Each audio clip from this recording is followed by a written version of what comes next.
Well, shalom everybody, welcome back. Thank you so much for joining me. We are up to page 142 of volume 1 of Rabbi Avigdor Miller's new translation and commentary of Duties of the Mind. And we are still going through the notion of finding validation in various areas of why, up to the point when Chivot HaLevavot was first written in the 1100s in Spain by Rabbi Bakr ibn Pakuda, there had not been any Sepharim that had been published. I guess that's before the printing press, that had gone into circulation that dealt with Musar, that dealt with the concept of ethics and essentially how to obey HaShem with our minds, using our minds. There was a lot of emphasis, of course, on actions and speech. But what about the mind? What about what we're thinking when that's actually, not only is it as valid a world as speech and action, it is the initiating area. It is the ignition chamber, if you like, to enable a person to make a decision of what he's going to do or what he's going to say. Because you can have a person in their mind, they can become a reprobate, they can become an outlaw, they can become a murderer, they can become a killer, a rapist, a drunkard in their mind, because they can imagine. Hashem has given us an imagination.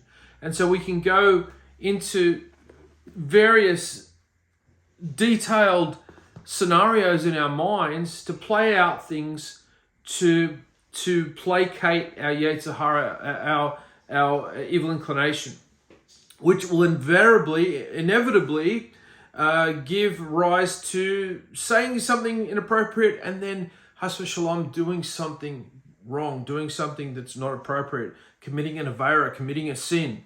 And so we don't want to go down that path, because it's by the intention that we're judged. We're judged on the intention. If somebody has an intent to kill someone, and in actual fact, in so doing, ends up saving someone, I don't know how that would happen. Should that person be rewarded? No, because it was that person's intention that they kill the person, not help them or help someone else in the course of that, however that might happen. And if somebody chose to do something good and it turned out to be something wrong, then that person is not going to be as heavily punished as somebody who actually intended to do wrong. You know, this person had no intention to do the wrong thing, but maybe nonetheless they didn't take all the safety precautions that they should have. It was just negligence. It wasn't malice. So the author is travailing over all these things, and he's looking at the concept of the real world. What is their evidence of this concept of duties of the mind in the realm of intellect as well as tradition. And we looked previously to that. We looked at the world and how the actual world itself testifies to duties of the mind. And determining of what is forbidden and what is permitted. Okay, so this is page 142. Beyond that, they worked on gaining insight into their actions and their inner duties. When they were confronted with new applications of a previous ruling, they would at that time use common sense to study the problem and derive the law from established principles, but they did not trouble themselves about such a case before that, because they considered the personal status as analytical thinkers relatively unimportant. And when they had to make a halakhic ruling on such a matter, if they found a law clear from the basic principles that had received in the name of the prophets, they would issue a ruling accordingly. And if the issue involved a new application of those principles, they would study it using common sense analyses. And if all members of the court agreed, they would issue a ruling. If, however, there was a difference of opinion, they ruled according to the majority opinion, as was said about the Sanhedrin. And that is taken from Tractate Sanhedrin 88b. An issue was presented to them. They had a tradition on the matter and they stated it, and if not, they took a vote. If the majority voted pure, they declared it to be pure. If the majority voted impure, they declared it as to be impure. The basic ruling was that when there is a minority view and a majority view, the halakha follows the majority view. Now it's interesting because the opening Bracha before reading the Gemara, before reading Talmud study, is you would say, HaShem, please not put me into a situation where I rule that something is pure when in actuality it's impure, and please do not let me rule something impure when in actuality is really pure, and other students rejoice over me. So the very Bracha that we say before we launch into Talmud Torah is to not actually make a wrong ruling. We don't want to rule something clean when it is in fact unclean, and vice versa. The basic rule was that when there is a minority view and a majority view, the halakha follows the majority view. They documented their teaching on ethics and upright behavior in Pirkei Avot, that is the ethics of the fathers, each according to his time and place. The rabbis of the Talmud related stories about their teachers, which tell us about the depth of their wisdom and the great efforts they made to refrain from, and great efforts they made to refine their behavior. An example is the following, according to Tractate Brachot 20a. In the time of Rav Yehuda, the whole of their studies was confined to nesakin, which was damages, whereas we study much more. And yet when Rav Yehuda took off one shoe to begin a fast on account of drought, rain used to come. On account of drought, rain used to come. Whereas we torment ourselves over and over again, and no notice is taken of us. They answered, the former generations used to be ready to sacrifice their lives for the sanctity of Hashem's name, but we do not sacrifice our lives for the sanctity of Hashem's name. So what it's essentially saying here is, if a great, a pious one took off his shoe and walked around with one shoe for a bit, the Kodesh Baruch Hu would, on that merit, allow rain to fall on the back of a drought. But if we were to do it in current generations, that wouldn't happen. We would have to toil. And the reason being is that the former generations were far more serious about what they believed, in terms of their zeal was so strong that they would sacrifice their lives for the sanctity of Hashem's name. Whereas today, let's just say there's few of us around who would do the same. We could talk a great game, but when it comes down to it, can we really put our lives on the line if it's for the sanctity and for the honor of HaShem? It's interesting. Another example is the following from Avodah Zarah 17b. Rav Huna said, whoever only occupies himself with the study of Torah, it is as if he has no Elohim, as it is said, quoting from 2 Divrei HaYamim 15:3. Now for a long time Israel has been without the true Elohim, and rather one should occupy himself with both Torah and acts of benevolence. If somebody's sitting there studying Torah all day and doesn't do anything to go out of his way to help anyone else or contribute to anyone else's practical well-being in any way, that kind of leaves the person sort of bereft on the grounds for which they're doing the study anyway. And so, one might sort of say, well, hang on, Jason, how does this fit into a Torah scholar which devotes his whole life to dwelling in a yeshiva and learning? Even that Torah scholar that devotes his entire life to learning still has to raise a family. He still has to go through all the things that a father is responsible for his children.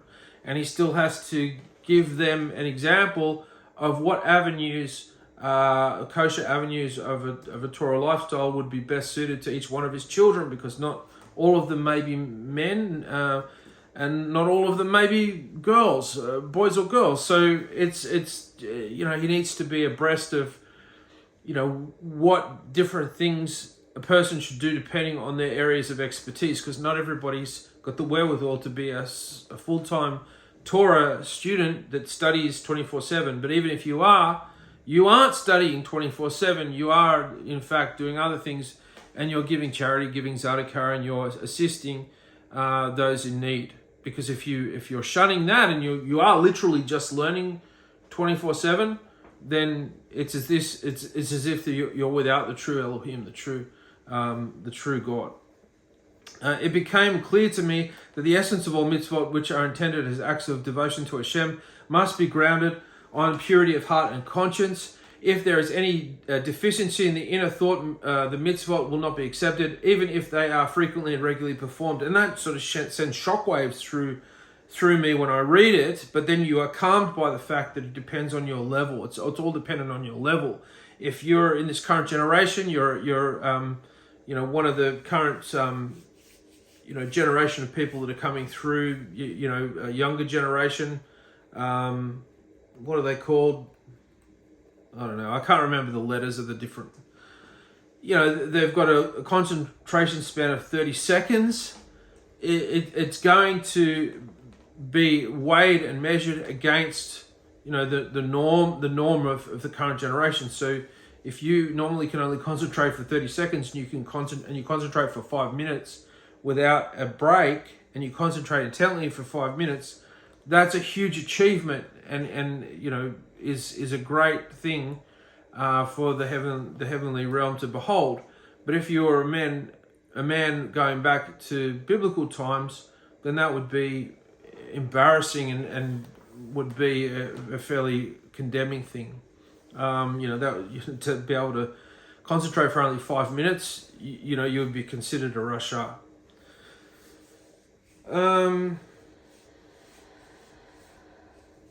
As it says, let me just go back. It became clear to me the essence of all mitzvot, which are intended as acts of devotion to Hashem, must be grounded in purity of heart and conscience. Yeah, if there is any deficiency in the inner thought of the mitzvot, it will not be accepted. Yeah, so even if there's a deficiency in your concentration, your kavanah, it depends on your level. As it says in Yeshaya, Isaiah 1:16, even if you were to intensify your prayer, I will not listen. Your hands are full of blood. Wash yourselves, clean yourselves, remove your evil deeds from my sight, cease to do evil. And so these are people that would obey the various ritual observances of the Torah and present themselves at the right times to pray. And they would pray well, and they would pray with kavanah. They would pray well. But they were also doing evil when they weren't engaged in communing with Hashem. And they were showing that they weren't going to refrain from doing that evil, that this was going to be an ongoing feature of their lifestyle, but it was done in one place, and then they would come and they would pray in another place. And Hashem would say, listen, I don't want to hear your prayers, because in fact your hands are full of blood, and so your prayers are blasphemous to me. Go away and stop sinning and come and pray. And so somebody might say, well, hang on, isn't the idea of pray till you get help, you stop sinning? And it is, but you have to not have pre-booked sin in your life. You can't, pray for Hashem's assistance if you don't want that assistance. Meaning, if you're struggling with same-sex attraction and you're living in a homosexual relationship and you have no intention of moving out, and you come to Hashem at the right times to pray, and you tie tefillin and do everything, and have every intention of going back to that abode to live with that other male, then how is Hashem going to help you in any way if you're not doing everything that you can to help yourself? So it's pretty straightforward. As it says in Deuteronomy 30:14, rather the matter is very near to you, in your mouth and your heart to perform it. It's very interesting because that's a quotation from today's Torah portion, which is very interesting.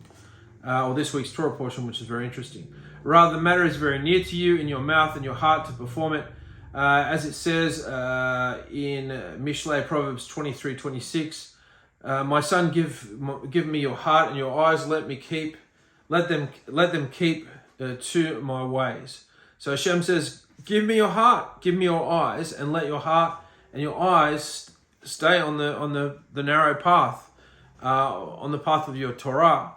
And so, if you are still going through the motions and your eyes are reeling in images that distract you, and your heart actually applies itself to these images and then begins to fantasize and begin to come up with possibilities of these things that have sparked your curiosity by being reeled in by the wayward eye, then your heart isn't going to be focused on your avodat Hashem, on your service of Hashem. And so Hashem says, I don't want all this lip service. I don't even want your actions if your eyes and your heart can't keep to my ways. Get your eyes and your heart to keep to my ways, and then I will accept your beautiful sounding prayers. And they are probably literally, maybe he's somebody who's been trained by a cantor. But at the end of the day, if his eyes won't keep Hashem's ways, and therefore his heart is gone astray because his heart is expanding upon the things that have been triggered by what he's seen with his eyes, then Hashem's saying, this prayer isn't going anywhere because you're not making any type of effort to help yourself. So I'm certainly not going to help you. If I didn't put you in this earth to be in an iron lung, I put you in this earth to actually do some work. There's people say, well, Hashem's going to do all these things for you, and they don't seem to tell you what your obligations are. And I'm speaking about mainstream Christianity. They say, well, this is great. I've got Jesus now, and it's all good, and I'm saved, and da da da da. And okay, so what are my obligations? How do I maintain this state of salvation? Is there anything incumbent upon me? No, brother, just think of Jesus and he'll get you through it. And it's one of the biggest lies that have been placated in history. And it's more people that have followed Jesus have gone to Gehenna than made it. In fact, you could argue none of them have made it. And that's a huge statement to make on a video. To say that most people that have followed Jesus, have gone to the very place that they're proclaiming that he saves you from. And it's precisely the truth. But no one has the guts to admit it. Nobody has the guts to say it. So I'm saying it, and I don't care. And if you don't like it, well, I'm just saying what the truth is. I'm not saying this to upset people. I don't want to upset people. I don't want people to dislike me or, unsubscribe or click off me. But that's the reality. Yeah, but my mum, she was a big believer in Jesus and she held on to Jesus for dear life. Okay, but that's idolatry, right? When people are deifying a human being. Yeah. Well, why does your mum get a free pass? I know it's your mum. I know it's your dad or whatever, or your kids or whatever. I know that, and you want to, that's my kids, they're okay. I know that's going on. But you've just got to go, no, that's, it's the same for everybody. There's no special favors. Hashem doesn't play favorites. As it says in, quoting Numbers 15:39, do not explore after your heart and after your eyes. And that's what our tzitzit are for, to remind us not to explore after our heart and after our eyes. And there's a reason they're located around the groin area. The tzitzit hang around the groin area and they get in the way. If a man, an Orthodox male, is going to the toilet, these tzitzit are in the way, especially if he has to sit down. He's got to make sure that his tzitzit are out of harm's way, so to speak. And you could say, oh, this is a bit of a hassle. They're getting in the way. And that's the whole idea of them, is that they are to get in the way to remind you of who you are. If anything happens that you should decide to go down to the loin area to do anything, these are there to remind you not to go down to that area to do anything unlawful. As it says in Micah 6:6, you ask, with what shall I approach Hashem? Humble myself before Elohim on high. Shall I approach him with burnt offerings? The answer is given in Micah 6:8. He has told you, O man, what is good. What does Hashem require of you? What does Hashem require of you? But do justice and to love kindness and to walk humbly with your Elohim. Do the right thing. Be ethical. And that's what we're learning. We're learning musar. We're learning ethics. What does Hashem want from you? Don't cheat on your tax. Don't try and unlawfully get a discount all the time. Don't go through Google and keep searching for discount codes. I'm going to search for a discount code. Have you ever paid full price for anything? Have you ever felt what it's like to have the joy of paying the bill? You're one of these people that's trying to duck and weave, what you have to pay. And if you do this, you don't have to pay, and da-da-da. And, you're fiddling around with your timesheet, and, you're finding loopholes everywhere, and you're getting out of things and that. This is not how a person who follows HaShem should be operating. To look how to get out of doing things and get discounts all the time. Just expect to get paid your wages. The wages that you've earned. Why are you trying to always milk the system all the time? Just do your job and get your pay, and sleep with a clear conscience. Jeremiah 9:23, and it says, "For only with this may you glorify himself.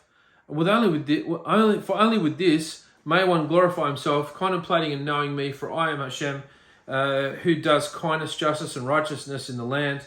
The explanation of this response is that a person who wishes to be pleased with himself should take pride in understanding my ways and acknowledge my kindness, and he should reflect on what I've created, and he should recognize my power and my wisdom from what I've done. Plenty of people will tell you they believe in God, but there is so many people that don't follow that up with constantly learning from his wisdom and his ways. They'll pick up the Bible and they'll read a chapter or two, but that's where it'll end. There'll be no deeper dive into what's being said there. And you get a lot of people, they even avoid the commentaries because they think they know best. Surely there's somebody that's that knows so well that their knowing has been recorded as a commentary, and that you might be able to get some insight from a commentary here or there. But believe it or not, you get there was a guy who turned up to a study, and he was teaching the Zohar.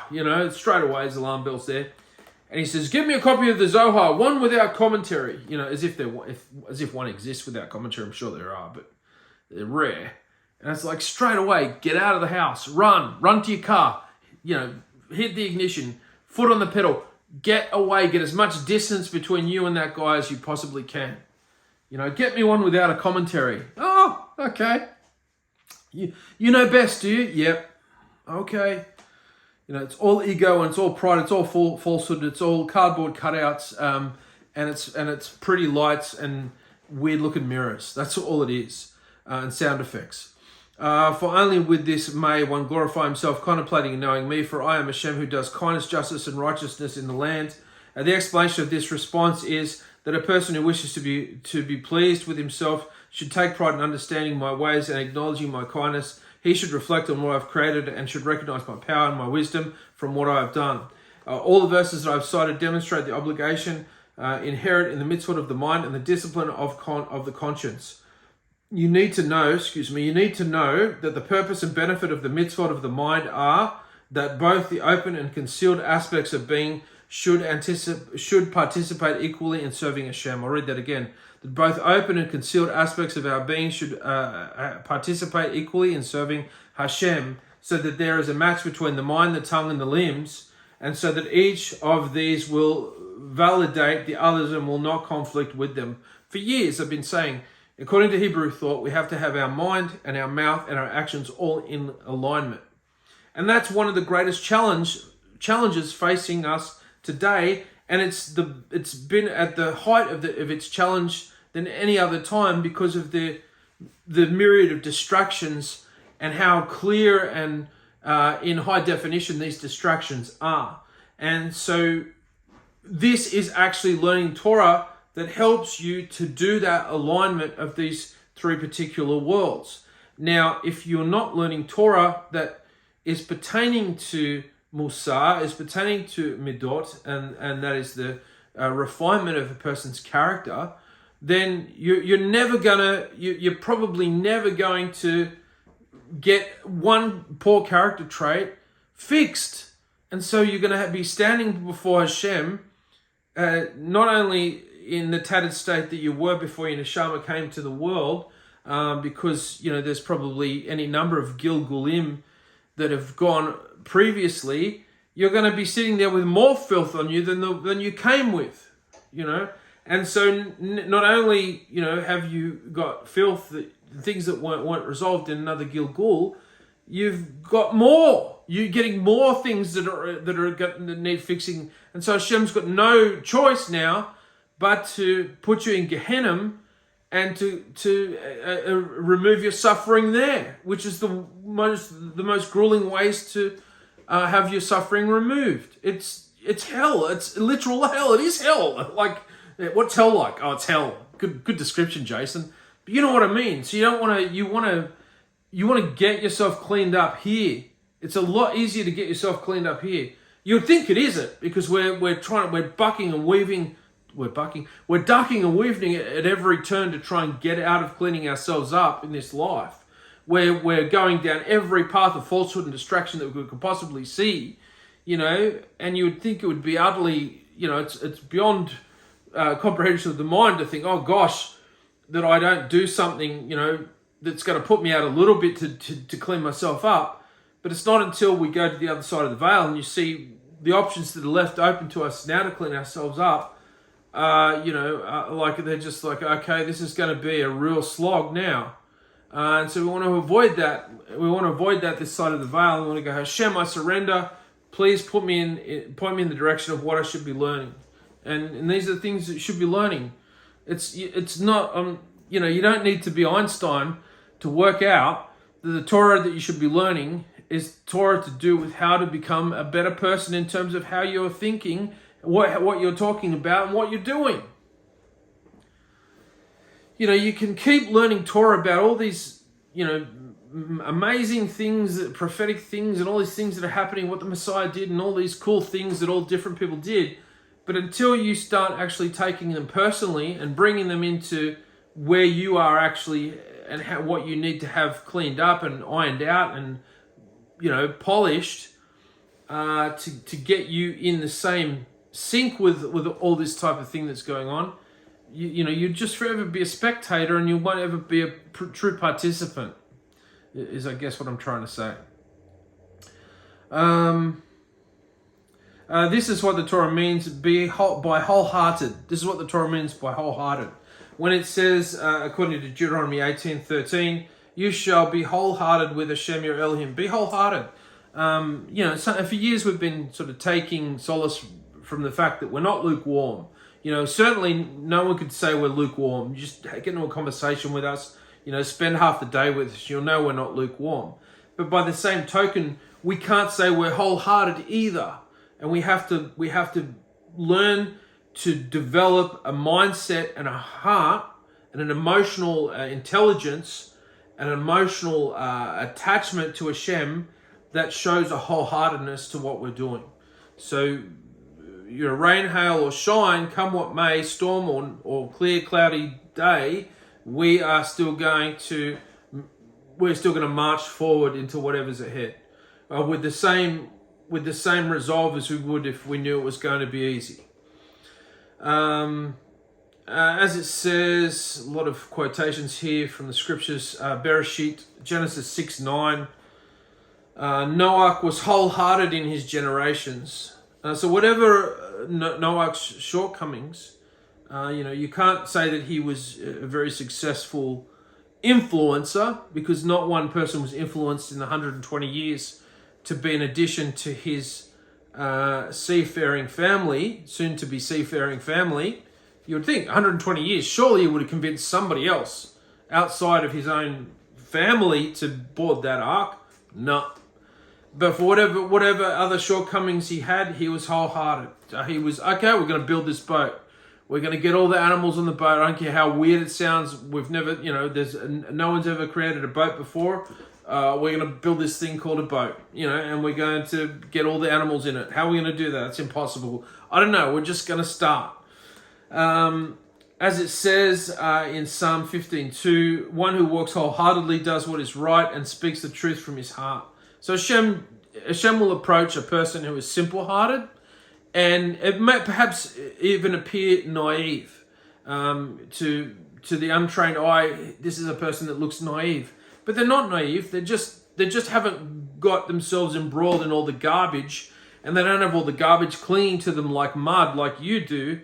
And so they just kind of get on with life. They generally speaking, they marry early. In their early 20s, maybe in their late teens, they marry, and they have a wife and they have kids, and they never divorce. And you look down on them and you go, oh man, that's marrying too long. If you marry the right person and it's the right thing to do and they're going to make your life amazing, there's never too young an age to marry, unless obviously the person hasn't matured. There's never too young an age a person can marry, because people make out, well, life ends once you get married because, you're married too early. You didn't enjoy enough of your life on your own. But if marriage was meant to be, what we're aiming for, what part of being single is meant to is trump that and be better than that? I don't understand that. If it's going to be something that enhances your life, but most times we see that marriages fail, and so people don't have a good subconscious view of marriage, even if they're trying to be positive about it. So Psalm 101, to contemplate the path of wholeheartedness. Oh, when will it come to me? Walk inside my house, seeking wholeness of heart. As it says in 1 Kings 11:4, about one whose inside was not like his outside, his heart was not whole with HaShem, his Elohim. This is learning to get our inside to be in alignment with our outside. And this is most religious communities, even Torah abiding ones, are lacking sorely in teaching their adherents these principles.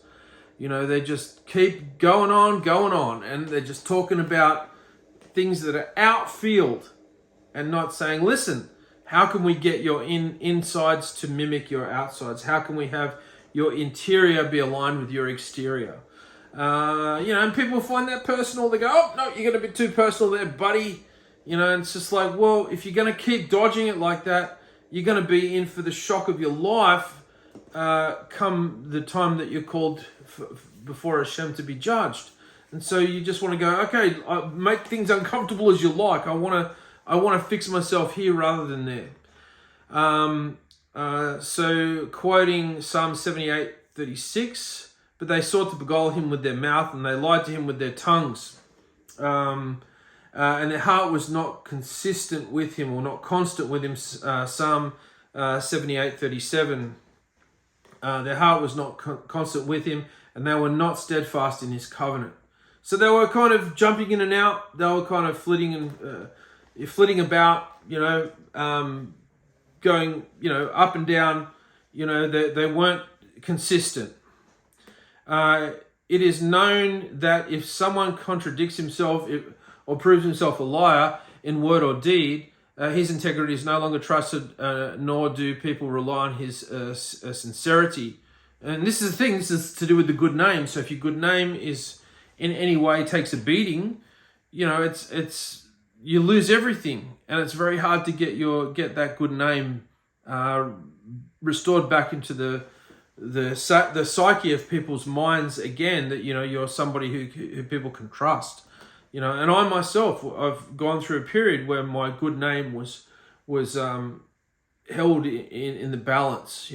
Something happened, and I did do some things wrong, and was also the victim of some bad things that happened to me in the process. But that was a dark time, and it was a time where I had to confront Hashem and confront the reality of where I was. And since then, I've had to make amends. I've had to build up my good name. I had to build up my integrity again, which took time. And so integrity and having a good name is something that is the most valuable thing that you can possess. You can have riches, you can have anything else, but if you lose your good name, you kind of lost everything. Hashem will not accept an insincere service, as it says from Isaiah 1:13.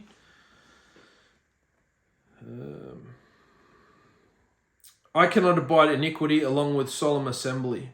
Okay, so there's people that are carrying on like ratbags through the week, and then they'll meet and they'll be among the pious ones, and so there'll be a stench amid the community of called out ones. As it says in Isaiah 61:8, for I am HaShem who loves justice and hates a burnt offering bought with robbery. As it says in Malachi 1:8, when you present a blind animal for sacrifice is nothing wrong, and when you present a lame or a sick animal is nothing wrong. Present it, if you please, to your human governor.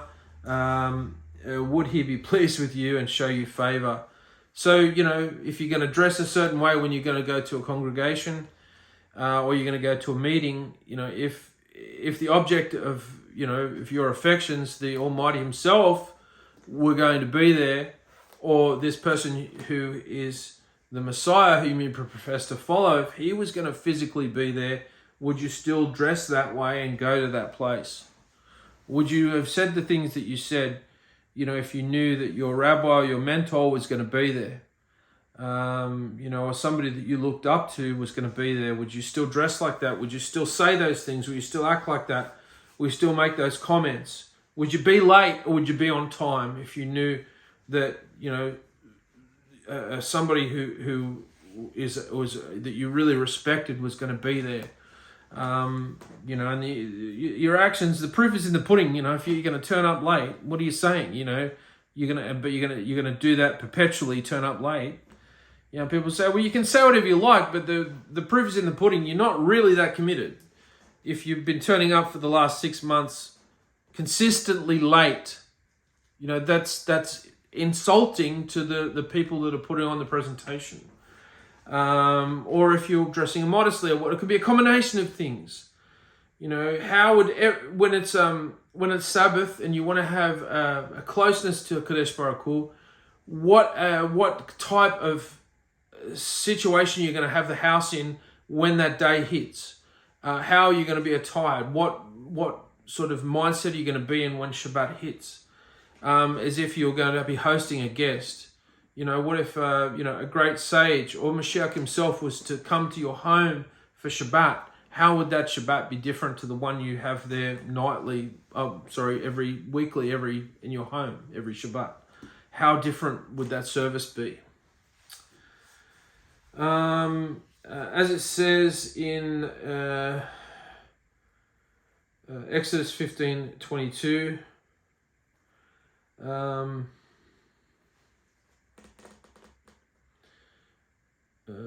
to obey is better than a choice offering, to be attentive than the fat of rams. No, that's from Samuel. Is it Samuel? Shemuel 15:22 rather. To obey is better than a choice offering, to be attentive than the fat of rams.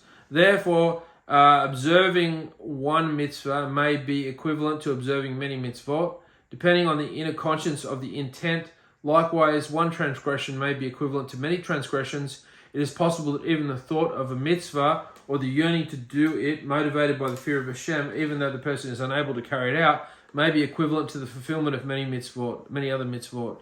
So, the door swings both ways. So if your thought is going to be accounted to you as an avera, and it's a bad thought, then of course, if your thought is positive and you have no way of fulfilling that thought, then that is attributed to you, that is a credit to you as a mitzvah that you actually performed even though you couldn't do it. Because, you had you had no opportunity to do it, but you really had a strong desire to want to do it nonetheless. And it drove you to tears that you weren't able to do it. Hashem will accept that. Hashem says, I'm accepting that as though you did it. But the door's got to swing both ways. This is as Hashem said to David, quoting Divrei HaYomim 2, I think that's Chronicles 2, 6, 8. Then those who feared Hashem spoke to one another, and Hashem listened and he heard, and the book of remembrance was written before him for those who fear Hashem and who give thought to his name. If I'm getting any of these verses wrong, just let me know in the comments, because sometimes they put the Hebrew names for the actual book names, and sometimes I'm a little bit vague on them. The Chazal, that is a period of Jewish sages, said in Tractate Shabbos 63a, so this is a period of Mishnaics, Jewish sages, their ruling. In explaining the expression, he gave thought to his name. Even if a person thinks of doing a mitzvah, but then is prevented from doing it, the Torah considered as if he actually did it. There you go. So maybe there's a situation where you're prevented to actually do something. It will be attributed to you as though you actually did it. Okay, I think we'll leave it there. That takes us to page 150. Thank you so much for joining me. Until next time, bye for now.